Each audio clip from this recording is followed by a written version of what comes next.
सबैजनालाई नमस्ते। आज चाहिँ हामी ट्यु क्रिकेट मैदानको अपडेटका निमित्त ट्यु क्रिकेट मैदानमा छौँ। तपाईँहरूलाई निरन्तर अपडेट गरिराखेका छौँ। ट्यु क्रिकेट मैदान के हुँदैछ र ट्यु क्रिकेट मैदान कहिलेसम्म बन्न सक्छ भन्ने विषयमा हामी निरन्तर अपडेटमा छौँ। आज चाहिँ यसरी दिउँसोको समय छ, धमाधम रूपमा चाहिँ काम भइरहेको हामी देख्न सक्छौँ। तलपट्टिको भाग 50% जति ढलान भइसकेको छ भने माथितिर चाहिँ यसरी रडहरू बिछाउने काम धमाधम भइराखेको छ। अस्तिको भिडियो हेर्नुभयो होला। अस्तिको चाहिँ तलको भाग ढलान हुँदै थियो भने आज चाहिँ तलको भाग पूर्ण रूपमा चाहिँ सुकिसकेर तिरपालले ढाकिएको थियो, त्यो पनि निकालिएको छ। त्यहाँ देख्न सक्नुहुन्छ, त्यहाँनिर पनि यसरी रडले चाहिँ रड कस्ने काम पनि भइरहेको छ धमाधम रूपमा। र क्रिकेट मैदान हाम्रो गौरवको आयोजना पनि हो र धमाधम बन्दैछ साथीहरू। हेर्नुहोस् है त, हामीले सोचेको यतातिरको काम फिनिसिङको काम हुँदैछ धमाधम, भने यतातिरको काम हेर्दाखेरि चाहिँ फटाफट रूपमा चाहिँ यसरी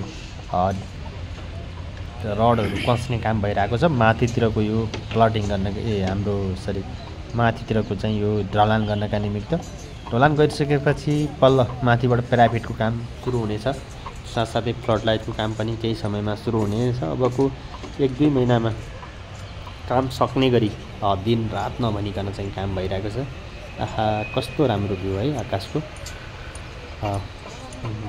हाम्रो ट्यु क्रिकेट मैदान यी रुखहरू हुन् जुन चाहिँ गेमको क्रममा अत्याधिक भाइरल थिए। रुखमा चढेर नेपालीहरूले एउटा चाहिँ वीरता पनि प्रदर्शन गर्नुभएको थियो। अत्याधिक भाइरल रुखहरू अहिले काटिएको छैन, पछि त्यो फुलफिल गर्ने बेला काट्ने भन्ने कुरा सुन्नमा आएको छ। हेरौँ के हुन्छ। यो चाहिँ निरन्तर अपडेटमा छौँ हामी, देख्न सक्नुहुन्छ। अत्याधिक सुन्दर बन्दैछ ट्यु क्रिकेट मैदान। तलतिर दुबोहरू हरियो छ। बर्खाको मास भएको कारणले गर्दा पनि दुबोहरू अत्याधिक रूपमा देख्न सकिन्छ। यतातिर यो सरियाको काम 1-2 दिनमा समाप्त 1-2 दिनमा भयो भने यता माथिको नि ढलानको काम सम्पन्न हुनेछ।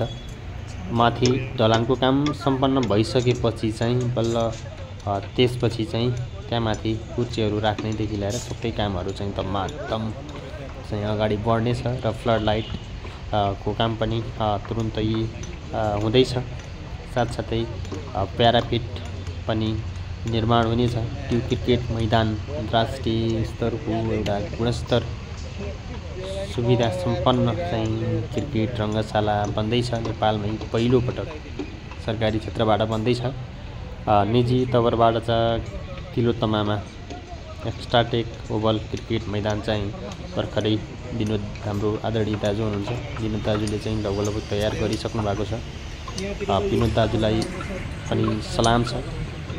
एउटा व्यक्तिले चाह्यो भने एउटा स्टेडियम सजिलै अति छिटै हेर्नु न, अति छिटै चाहिँ कम्प्लिट गर्न सक्छ। तर नेपाल सरकारले चाह्यो भने गर्न सक्दैन, किनकि हरेक कुराहरूमा चाहिँ जटिलो छ। हरेक ठाउँमा समस्या छ, हरेक ठाउँमा चाहिँ करप्सन छ। अरू बाँकी केही पनि छैन साथीहरू है। तर पनि सबैका बावजुद अहिले चाहिँ ट्यु क्रिकेट मैदान सबैको प्राथमिकतामा परेको देखिन्छ। यति छिटो चाहिँ काम भइरहेको छ। सरकारले पनि आफ्नो राष्ट्रिय गौरवको योजनाको रूपमा चाहिँ अगाडि सारेपछि यो काम चाहिँ धमाधम रूपमा भइरहेको छ साथीहरू है त।